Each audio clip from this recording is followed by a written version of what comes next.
Hello, Bubit. Isa po ako sa milyong-milyong umiyak dahil sa kwento mo.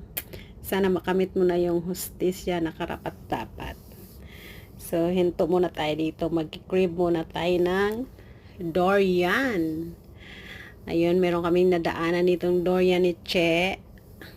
So, sabi niya, bibili daw kami. So, bumili kami ng isang peraso, which is 48 Hong Kong dollar.